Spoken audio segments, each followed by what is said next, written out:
Welcome back. Hepatitis E in the Northeast is our next topic. Last month, an outbreak of hepatitis E was recorded in Nigeria's Northeast, a part of the country still dealing with the effects of a prolonged insurgent crisis. The first case was detected on the 3rd of May in Damasak, a locality at the border with the Republic of Niger. Samples were collected from the case and sent to laboratories for confirmation. Cases were later reported in Ngala, one of the local government areas in Borno State that borders with Cameroon. They say when it rains, it pours. Yeah, because I was just thinking, they're going through a lot now.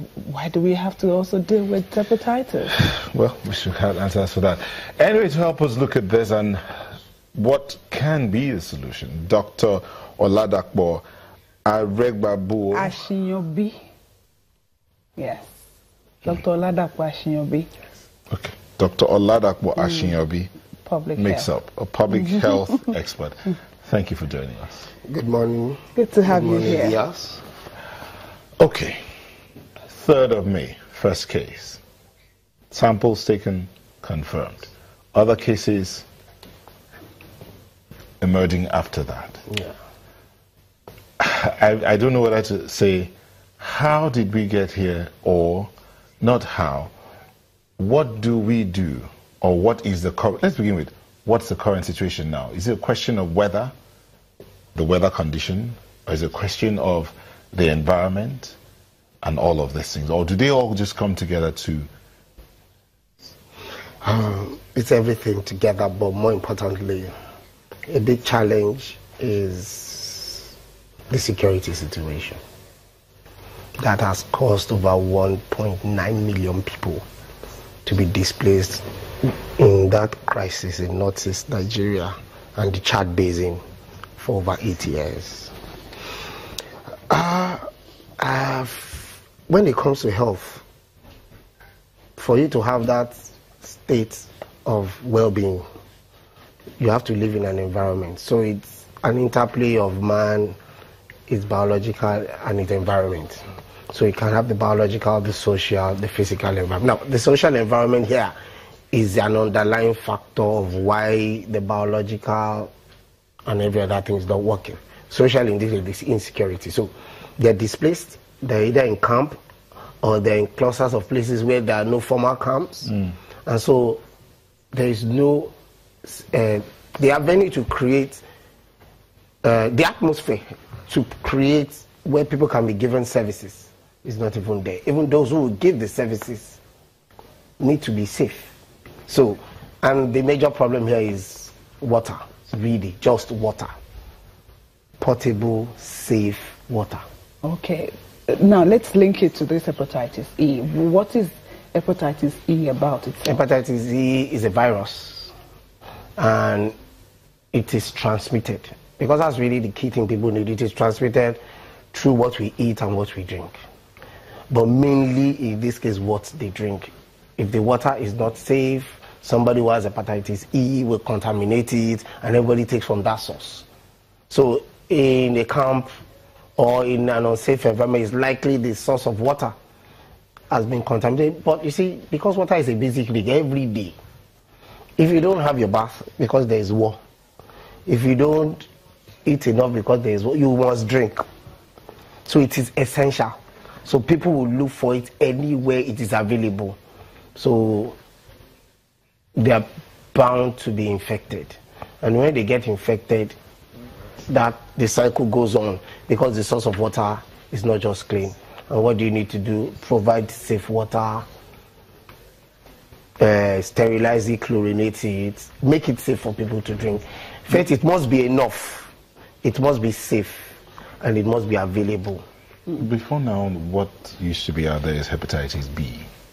No, they're always there. They're always there. They're always there. This, now there are about 29 cases between 19th of June and 2nd. 29 deaths. Or 29 cases reported in Ngala. Yes, okay, 19th yes, June yes, and 2nd of July. You tied it to the security, which is making it difficult for them to get good food, good water, and all of that. So what can be done in the kind of situation? So now, Agencies are already responding. It's not that everybody is sitting down. We have... Is that enough? That's where the challenge is, to be able to mobilize the resources and then use them appropriately is essential. So, in that kind of situation, to dig boreholes, to start treating boreholes will not be the first thing, because there are camps. They will one day go, or there are mobile transit population. They will one day go. So it will have to be with we're supplying.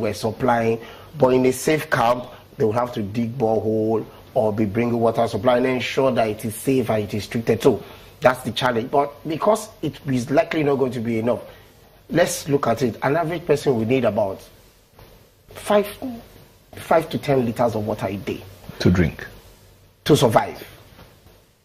So 5, let's say the minimum of 5 times, if you have 30,000 people in a camp. Okay, let me make it easier for Nigerians. A sachet of water is 500 mils. So 5 liters is 10 of that. Okay. Just to drink.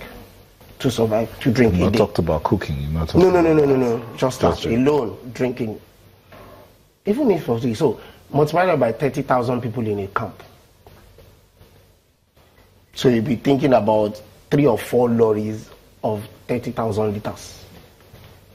Every day, not in 5 days, every day. That's what they need, and you'll be able to keep that up for all of them. This is water. What about issues of, because right now you'll be looking at vaccines and other forms of treatment. Vaccines for prevention. Hepatitis E, it's only in China that I know of now that a vaccine has been approved for you, but it's not for general use now, so it's really not the way to go. For them, let's just attack the water, the sanitation, and the hygiene. Because part of it, you pass it in the stool, you contaminate, or you have it in your, you contaminate the food. So they must provide the water, they must provide the waste disposal mechanism, so that what they have is not contaminated. Yeah. I'm just then thinking, you must teach basic hygiene in the midst of all this. Because no matter what, I'm sure there is some form of water in some of these camps. It may not be enough. So what do we do to the amount of water that they have? It may not be enough, but in terms of treatment, so that people don't get to drink this water and then, you know, pass on this kind of diseases. That's what I said. The challenge with water is it is essential.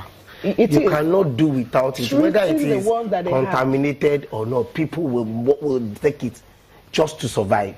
You can't be dying of thirst and be looking at, can I test this water? So that water they want to drink. Exactly. Is for them to, the authorities already, the WHO, MSF, UNICEF, UNDP, and a lot of partners in the Northeast are already mobilizing more resources to see that every inch of the water that is brought in or that is being used, if it's in the borehole, is treated. Shouldn't that be the first thing to have been done earlier, just so we don't have this kind of situation? Well, when people are in camps or in those kind of situations, you can't lock them in. So if, for example, they bring in, I'm giving an example, I'm not there.